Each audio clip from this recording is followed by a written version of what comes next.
আসসালামু আলাইকুম। Doctor Mohammad Yunus right now supreme leader. শুধু সুপ্রিম লিডার বললে ভুল হবে, সুপ্রিম পাওয়ারফুল লিডার। এই মুহূর্তে ডক্টর মোহাম্মদ ইউনুসের অবস্থান কি? তিনি কি এনসিপির পক্ষে নাকি জামাতের পক্ষে নাকি বিএনপির পক্ষে? এ নিয়ে একটা ধোঁয়াশা আছে। যেহেতু তিনি রাষ্ট্রটির প্রধান ব্যক্তি, সুতরাং কোনো রাজনৈতিক দলকে স্পেসিফিক কোনো প্ল্যাটফর্ম তিনি দিবেন এটা আমরা বিশ্বাস করি না বা করতেও চাই না। যাই হোক, হঠাৎ করে কেন সুপ্রিম ক্ষমতা হাতে নিলেন ডক্টর মোহাম্মদ ইউনুস? আপনারা জানেন যে এই মুহূর্তে বর্তমান সরকারের সাথে রাজনৈতিক দলগুলোর নানান ধরনের জোড়াতালির সম্পর্ক তৈরি হয়েছে। এক একটা দল এক একভাবে এই সরকারকে নিয়ে কথাবার্তা বলছে। এছাড়া আইন শৃঙ্খলা বাহিনী সহ সামরিক বাহিনীর সাথেও কেউ কেউ বলছেন যে দূরত্ব আছে। তো সবকিছু মিলিয়ে একটা সময় পার করছে।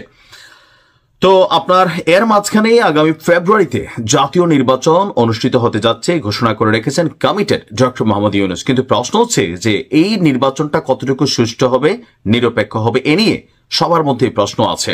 তো এই যখন পরিস্থিতি, এখানে নির্বাচনের যে মেইন প্রক্রিয়া, রিটার্নিং অফিসার থেকে শুরু করে একদম বাঘা বাঘা যে ক্যারেক্টারগুলো থাকবেন যারা নির্বাচনের দায়িত্ব পালন করবেন, তো তারা কারা হবেন? তারা কি কোনো দল ভিত্তিক হবেন অথবা কোনো লেজুর ভিত্তিক হবেন নাকি কোনো গোষ্ঠী ভিত্তিক হবেন? এ নিয়ে প্রত্যেকটি দলের মধ্যে একটা কনফিউশন আছে। আর ওই মুহূর্তে ডক্টর মোহাম্মদ ইউনুস বলছেন যে ভোটে শান্তি শৃঙ্খলা বজায় রাখতে যারা ক্যাপাবল, যাদের দ্বারা হবে ন্যায় নীতি সততার সহিত, সেরকম যোদ্ধাদেরকেই বেছে নেওয়া হবে।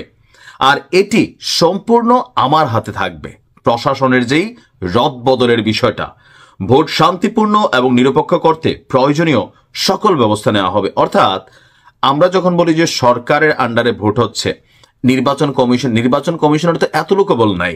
সরকারি প্রত্যেকটা কর্মচারী কর্মকর্তা নির্বাচনের দিন গুরুত্বপূর্ণ দায়িত্ব পালন করেন। বিশেষ করে জেলার যে কি পয়েন্টগুলো আছে বা কি পাওয়ারফুল ম্যানরা আছেন, like DC, SP, UNO, ADC, ASP বা এই যে বড় বড় পদগুলো আছে, রিটার্নিং অফিসার যারা থাকেন, এই পয়েন্টগুলো কিন্তু খুবই গুরুত্বপূর্ণ।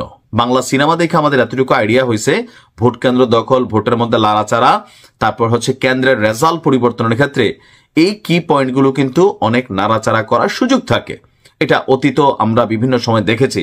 সো এরকম সার্বিক পারসেপশন থেকে ডক্টর মোহাম্মদ ইউনুস বলছেন সম্পূর্ণ সুপ্রিম পাওয়ারটা তিনি হাতে নিয়েছেন। প্রশাসনে কোথায় কোথায় রদবদল হবে সেটা তিনি দেখবেন।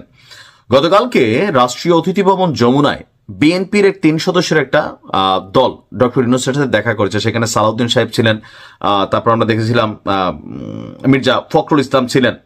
তো তাদের একটা বক্তব্য ছিল যে নির্বাচনটা যেন নিরপেক্ষ হয় এবং কি কোনো ধরনের পার্শিয়ালিটি অথবা বিশৃঙ্খল পরিস্থিতি না হয়।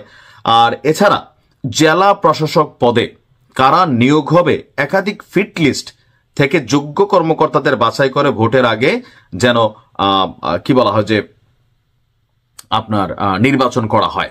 ইভেন তত্ত্বাবধায়ক সরকারের সিস্টেমে যেন ডক্টর মোহাম্মদ ইউনুস এই নির্বাচন করেন। এছাড়া বিতর্কিত কর্মকর্তা, বিশেষ করে আওয়ামী লীগের সময় যারা দায়িত্ব পালন করেছেন, তাদেরকে এবার নির্বাচনী দায়িত্ব থেকে বিরত রাখার আহ্বানও তিনি জানিয়েছেন। পাশাপাশি প্রশাসনের রদবদলে নিরপেক্ষ অবস্থান বজায় রাখতেও তারা আহ্বান জানিয়েছেন। এখন আমরা যতদূর জানি যে প্রশাসনের বিভিন্ন সেক্টরগুলো নাকি এগুলা ভাগাভাগি হয়েছে, কতগুলা নিছে বিএনপি, কতগুলা নিছে জামাত। জামাত বলতেছে যে আমরা 3টা নিছি বিএনপি বাকিটা, বিএনপি বলতেছে আমরা কম নিছি তোমরা বাকিটা।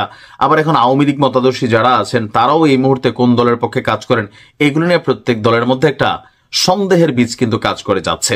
তো এই জায়গাগুলোকে ক্লিয়ার করতে ডক্টর মোহাম্মদ ইউনুস যেটা তিনি ন্যারেটিভ তৈরি করতে চাচ্ছেন বা বয়ান যেটা সামনে আসতেছে, যে নির্বাচনের যে গুরুত্বপূর্ণ পদগুলো বা দায়িত্বের যে পদগুলো সেগুলা নিরপেক্ষই হবে। আর এই কারণে তিনি সুপ্রিম পাওয়ারটা হাতে নিয়েছেন।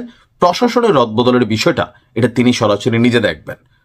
তো আমরাও চাই এত বছর পরে একটা নির্বাচন হবে, সর্বোচ্চ সুষ্ঠু গ্রহণযোগ্য একটা নির্বাচন হোক।